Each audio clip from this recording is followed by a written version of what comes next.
ಸೂರ್ಯ TV ವೀಕ್ಷಕರಿಗೆ ನಮಸ್ಕಾರಗಳು.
ಶ್ರೀ ಅಭಯಾಂಜನೇಯ ಸ್ವಾಮಿ ಬಸವನಾಥ ದೇವಸ್ಥಾನ.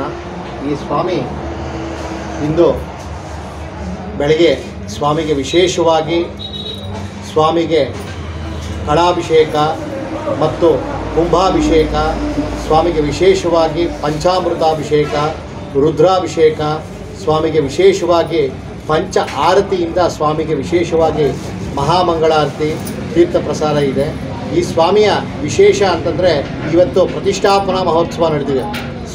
ನಿನ್ನೆ ಸ್ವಾಮಿಗೆ ಬೆಳಗ್ಗೆ 17ನೇ ತಾರೀಕು ಸ್ವಾಮಿಗೆ ವಿಶೇಷವಾಗಿ ಬೆಳಗ್ಗೆ ಪುಣ್ಯಾಹವಾಚನಿಂದ ಶುರುವಾಗಿರುವಂಥ ಕಾರ್ಯಕ್ರಮ ಮತ್ತು ಅಘೋರ ತತ್ಪುರುಷ, ಜಲಾದಿವಾಸ, ಶಯಾದಿವಾಸ, ಮತ್ತು ಪುಷ್ಪಾದಿವಾಸ, ಫಲಾದಿವಾಸ, ಸ್ವಾಮಿಗೆ ವಿಶೇಷವಾಗಿ ಕಾರ್ಯಕ್ರಮಗಳು ನೆನ್ನೆಲ್ಲ ಸ್ವಾಮಿಗೆ ವಿಶೇಷವಾಗಿ ರುದ್ರಹೋಮ, ಗಣಪತಿ ಹೋಮ ಸ್ವಾಮಿಗೆ ನೆನ್ನೆ ಆಯಿತು.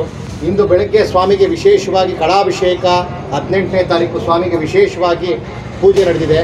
ಸ್ವಾಮಿಗೆ ಇಂದಿನಿಂದ ನಾಳೆಯಿಂದ ಸ್ವಾಮಿಗೆ ಮಂಡಲಾಭಿಷೇಕ ಅಂತ 48 ದಿನ ಸ್ವಾಮಿಗೆ ಮಂಡಲ ಪೂಜೆ ಅಂತ ಸ್ವಾಮಿಗೆ ಇಲ್ಲಿ ವಿಶೇಷವಾಗಿ ಆರಾಧನೆ ಮಾಡ್ತೀವಿ. ಭಕ್ತಾದಿಗಳು ಸ್ವಾಮಿಗೆ ಮಂಡಲಾಭಿಷೇಕ ಮಾಡಿಸಿರುವಂಥ ಭಕ್ತಾದಿಗಳು ಈ ಸ್ವಾಮಿಯನ್ನು ಆರಾಧನೆ ಮಾಡ್ತಾರೆ. ಅಭಯ ಆಂಜನೇಯ ಸ್ವಾಮಿ, ಈ ಸ್ವಾಮಿ ಅಭಯ ಅಂತಂದರೆ ನಾವು ಏನೇ ಆ ಸ್ವಾಮಿಯನ್ನು ಕೇಳಿಕೊಂಡ್ರು ವರ ಕೊಡುವಂಥ ಸ್ವಾಮಿ. ಅಭಯ ಅಂತಂದರೆ ನೋಡಿ, ಆ ಸ್ವಾಮಿಯಲ್ಲಿ ಅಭಯ ಆಂಜನೇಯ ಸ್ವಾಮಿ ಎದುರು ಮುಖ ಇದೆ. ಬೇರೆ ಕಡೆ ಇದ್ದರೆ ಆ ಕಡೆ ನೋಡ್ತಾ ಇರ್ತಾರೆ, ಬೆಟ್ಟ ಹಚ್ಕೊಂಡು ಹೋಗಿರೋಂಥ ಆಂಜನೇಯ ಸ್ವಾಮಿ ಇರುತ್ತೆ. ಇಲ್ಲಿ ಅಭಯ ಆಂಜನೇಯ ಸ್ವಾಮಿ ಅಂತ, ಬೇವಿನ ಅಭಯ ಆಂಜನೇಯ ಸ್ವಾಮಿ. ಬೇವಿನ ಅಭಯ ಆಂಜನೇಯ ಸ್ವಾಮಿ ಅಂತ ಏನಕ್ಕೆ ಕರಿತೀನಿ ಅಂದರೆ, ಈ ಸ್ವಾಮಿಯ ದೇವಾಲಯ ಹಿಂದುಗಡೆ ಬೇವಿನ ಮರ ಇದೆ. ಆ ಸ್ವಾಮಿಗೆ ಎಲ್ಲೂ ವಿಶೇಷವಾಗಿ ಎಲ್ಲೂ ಕಡೆ ಯಾವ ಕಡೆನೂ ಇರಲ್ಲ ಬೇವಿನ ಮರ. ಈ ಸ್ವಾಮಿಯ ಬೆನ್ನಿಂದಗಡೆ ಬೇವಿನ ಮರ ಇದೆ. ಆದ್ದರಿಂದ ನಾವು ಬೇವಿನ ಅಭಯ ಆಂಜನೇಯ ಸ್ವಾಮಿ ಅಂತ ಸ್ವಾಮಿಗೆ ಇಲ್ಲಿ ವಿಶೇಷವಾಗಿ ನಾವು ಕರಿತೀವಿ. ಭಕ್ತಾದಿಗಳು ಹೆಚ್ಚಿನ ಸಂಖ್ಯೆಯಲ್ಲಿ ಬಂದು ಈ ಸ್ವಾಮಿಯ ಒಂದು ಅನುಗ್ರಹ ಪಡ್ಕೊಂಡು ಆ ಸ್ವಾಮಿಯ ಒಂದು ಆಶೀರ್ವಾದ ಪಡಿಬೇಕಾಗಿ ದೇವಸ್ಥಾನದ ಅರ್ಚಕರಾಗಿ ಕಾರ್ತಿಕ್ ದೀಕ್ಷರಾಗಿ ನಾವು ಕೇಳ್ಕೊತೀವಿ.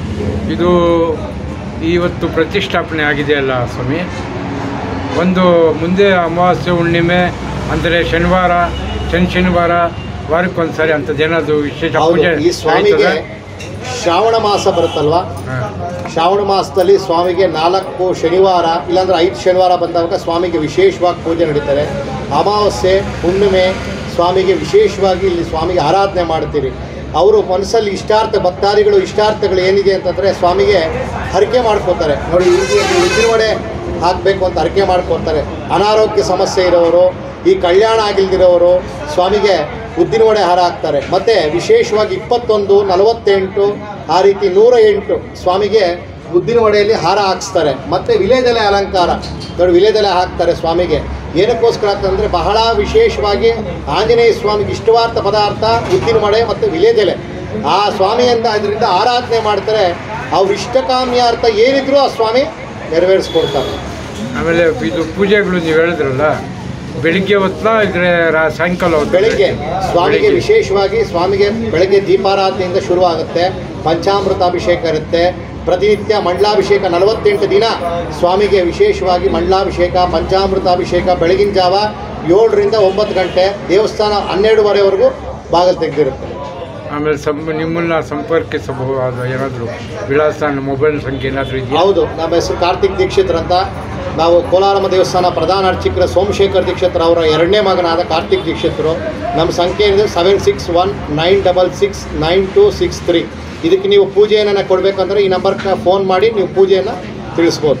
ಇಲ್ಲಿ ಹೋಮಗಳು ಏನಾದರೂ ಹೌದು, ವಿಶೇಷವಾಗಿ ಸ್ವಾಮಿಗೆ ರಾಮತಾರಕ ಹೋಮ ಅಂತ ಮಾಡ್ತೀವಿ ಉದ್ದಿನವಡೆಯಲ್ಲಿ. ಸ್ವಾಮಿಗೆ ವಿಶೇಷವಾಗಿ ಉದ್ದಿನವಡೆಯಲ್ಲಿ ಯಾರನ್ನ ಹರಕೆ ಮಾಡಿಸ್ಕೊಂಡ್ರೆ ಸ್ವಾಮಿಗೆ ಉದ್ದಿನವಡೆಯಲ್ಲಿ ರಾಮತಾರಕ ಹೋಮ ಅಂತ ಇಲ್ಲಿ ಸ್ವಾಮಿಗೆ ಮಾಡ್ತೀವಿ. ಸೊ ಇವತ್ತು ಪ್ರತಿಷ್ಠಾಪನೆ ಆಂಜನೇಯ ಸ್ವಾಮಿದು ಆಯಿತು. ಹೌದು, ಸ್ವಾಮಿಗೆ ವಿಶೇಷವಾಗಿ ಪ್ರತಿಷ್ಠಾಪನೆ ಆಗಿದೆ. ಭಕ್ತಾದಿಗಳು ಇನ್ನೂ ಹೆಚ್ಚಿನ ಸಂಖ್ಯೆಯಲ್ಲಿ ಬಂದು ಆ ಸ್ವಾಮಿ ಒಂದು ಅನುಗ್ರಹ ತಗೋಬೇಕಾಗಿ ನಾವು ಕೋರ್ಕೊತಾ ಇದ್ದೀವಿ. ಸರಿ. ನಮಸ್ಕಾರ.